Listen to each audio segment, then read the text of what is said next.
आपल्या शास्त्रात, ग्रंथात आणि लोककथांत कर्माचे तत्व नेहमी अधोरेखित केले आहे. जसे कर्म करशील तसे फळ भोगशील हा अनुभव प्रत्येकाला कधी ना कधी येतो.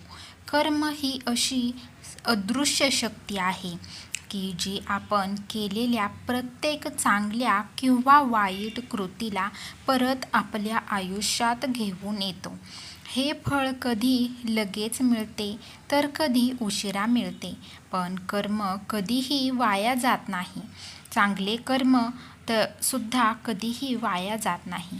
कर्माची बीजे प्रत्येक माणूस रोज विचार, वाणी आणि कृती अशा 3 प्रकारच्या कर्मांची बीजे पेरत असतो. असा शेतकरी शेतात धान्य टाकतो तसे आपण जीवनात कर्मरूपी बीज पेरतो. शेतात चांगले बी टाकले तर भरघोस पीक येते. वाईट कुजले बी टाकले तर वाईट परिणाम होतात. त्याचप्रमाणे चांगले कर्म केल्यास सुख आणि शांती मिळते. वाईट कर्म केल्यास दुःख आणि संकट अनिवार्य होतात. तत्काळ फळ व उशिराने मिळणारे फळ. काही कर्माचे परिणाम लगेच दिसतात, जसे की कोणी दुसऱ्याला मदत केली तर त्याच्या चेहऱ्यावरचा आनंद आपलाही शांतता देतो, तर काही कर्माचे फळे काळाच्या ओघात परत येतात. उदाहरणार्थ, कोणी खोटं बोललं तर काही काळ त्याला यश मिळेल, पण शेवटी सत्य उघड झाल्यावर अपमान टळत नाही. एका सावकाराची कहाणी. एका गावात सावकार होता. तो गरिबांना कर्ज देऊन मोठ्या व्याजाने पैसे वसूल करायचा. गरीब शेतकरी रात्रंदिवस कष्ट करूनही त्याचे व्याज फेडू शकत नसत. सावकार त्याच्या घरातील दागिने, शेती, जनावरे काढून घ्यायचा. गावातील लोक त्याच्या भीतीने काही बोलत नव्हते, पण मनातून प्रत्येकजण त्याच्यावर रुष्ट होता.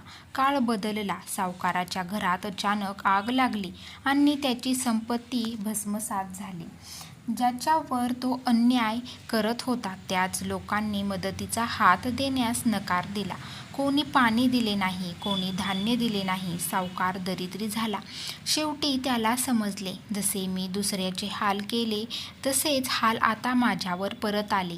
हीच आहेत कर्माचे चक्र. एका गुरुभक्ताची कथा. दुसऱ्या गावात एक तरुण होता. तो आपल्या गुरूंना निस्वार्थ भावाने सेवा करायचा.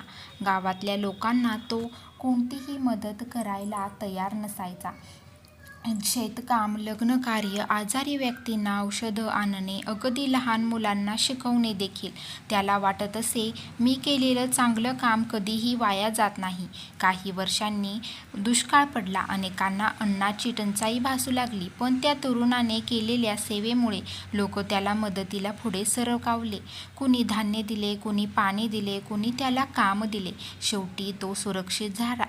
कर्माचे फळे जे आपण दिले तेच अनेक पटीने परत मिळते. कर्माचे तत्वज्ञान.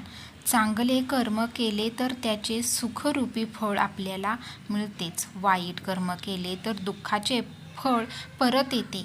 कर्माचे चक्र हे जन्मोन्मुख असते, म्हणजेच कधी कधी या जन्मात नाही, पण पुढच्या जन्मात त्याचे परिणाम दिसतात, असे आपल्याला शास्त्रामध्ये सांगितलेले आहे.